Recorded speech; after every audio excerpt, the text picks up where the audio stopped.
देखिए नीरज, ये जो हम पिछले 7-8 साल में खास तौर पर, पहले भी ऐसा नहीं है कि जजेस हमेशा निष्पक्ष ही रहते हों, कोई ऐसी एक सॉलिड परंपरा हमारे यहाँ नहीं रही है, लेकिन पिछले 5-7 सालों में हम एक के बाद एक देख रहे हैं। अरुण मिश्रा से लेकर बोबडे, रंजन गोगोई और अब खानविलकर साहब तो खैर चीफ जस्टिस नहीं थे, लेकिन ये वो सारे फैसले, और फिर हम उसको भी, उस घटना को भी याद करें जिसमें सुप्रीम कोर्ट के 4 जजेस ने बाकायदा प्रेस कॉन्फ्रेंस करके कहा था कि ये सरकार का दबाव और प्रभाव से सुप्रीम कोर्ट चल रहा है।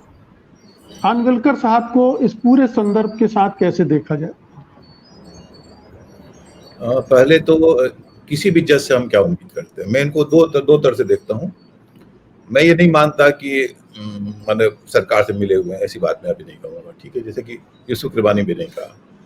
तो जैसे अमेरिका में हम देखते हैं, अमेरिका में जो जज होते हैं कंजर्वेटिव बाकायदा या फिर डेमोक्रेट होते हैं, तो मैं ये मानता हूँ कि सुप्रीम कोर्ट के जो जज हैं वह भी थोड़ा बहुत इधर उधर हैं, क्योंकि एक आइडियोलॉजी होती है, वो आइडियोलॉजी आपके जजमेंट में भी आती है कि आप लिबरल आइडियोलॉजी के हैं, बेल देनी चाहिए नहीं देनी चाहिए।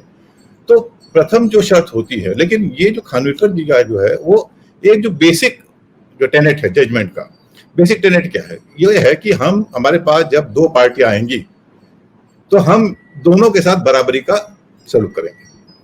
जिसने कहा कि दोषी है और जिसने कहा निर्दोष, हमारे लिए दोनों बराबर हैं। खानविलकर का जो ये जितने भी जजमेंट है उसमें क्या दिख रहा है कि वो स्टेट सही है ये मान के चल रहे हैं। अगर आप कम्युनिटी देखें तो स्टेट के प्रति भक्ति अगर ना कहूं तो स्टेट के प्रति विश्वास है। और जैसे एक माँ है, मैं इसको माँ के साथ तुलना करता हूँ, एक माँ है, उसका बेटा अगर किसी झगड़ा करके आया हो तो आमतौर पर वो क्या करता है कि मेरे बेटे जो कह रहा है, तो क्या हुआ बेटा, उसने मुझे मारा फिर मैंने उसको मारा, तो ये मानेगी कि पहला दोष मेरा बेटा दोषी नहीं है, दोषी दूसरा वाला है। तो माँ का जो एक बायस होता है अपने बेटे के प्रति, अपने बच्चे के प्रति, वो बायस मैं इनके जज साहब का स्टेट के प्रति देख रहा हूँ। और वो स्टेट, अब देखिए थोड़ा सा बेनिफिट ऑफ डाउट देंगे, जैसे अगर देंगे तो पीएमएलए कानून है, अब पीएमएलए कानून हो या यूएपीए कानून हो, अगर वाकई कोई टेररिस्ट है, अगर वाकई कोई ऐसा आदमी जिसने करोड़ों का हेराफेरी की है, तो कानून जब बनता है तो उनको नजर में लेके बनता है। कोई भी कानून बनता है तो दोषी को दोष सजा देने के लिए बनता है। लेकिन हम ये जानते हैं कि इस देश में हर कानून का इतना दुरुपयोग होता है। हम सब जानते हैं कि पुलिस वाला जो है वो आपको किसी भी धारा पकड़ के आपको अंदर कर सकता है एक दिन के लिए, जब इतनी ताकत पुलिस वाले की है। तो दूसरे जो स्टेट के जो ताकतें हैं उनका तो बहुत सारी ताकत है, और इसको देखते भी हैं। जैसे आप अभी जो जुबैर के मामले में हुआ, तो जज साहब के सामने आया कि इनके सामने ये इस तरह से 6 जगह एफआईआर लगा दिया गया है। अब अगर बिल्कुल प्लेन जैसे खानविलकर जी ने किया, अगर वैसे होता तो ये मानते कि नहीं स्टेट सही है, लेकिन उन्होंने देखा कि एक जगह से जमानत मिलती है दूसरी का हो जाता है, सारे केसेस एक जैसे हैं।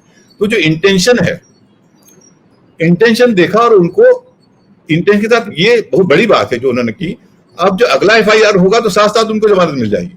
यानी वो ये कह रहे हैं कि भैया तुम जो बदमाशी कर रहे हो, ओपनली नहीं कहा, तुम जो बदमाशी कर रहे हो मुझे नजर आ रही है और मैं इसको रोकूंगा। ये बहुत ही अच्छा फैसला था। ये एक जज को होना चाहिए कि वह स्टेट और दूसरा जो पक्ष है उसके प्रति बराबर का, वो उनको ये कहना चाहिए कि जो दोषी है मेरे नजर में निर्दोष है। लेकिन ये भाई साहब जो है, जज साहब जो है, उन्होंने स्टेट को उसी तरह से ट्रीट किया है जैसे कि उनका बेटा हो। स्टेट जो कहे वो परम सत्य है, और जो दूसरा है वह दोषी है ही प्राइमा फेसी। तो मैं इसको उस नजर से देखता हूं कि इनको स्टेट के प्रति, जैसे कहते हैं कि more loyal than the king, अब ये more loyal than the king किसी स्वार्थ के कारण किया गया है, या अपने विश्वास के कारण किया गया है, या अपने भक्ति के कारण किया गया है, ये मैं अभी नहीं कह सकता।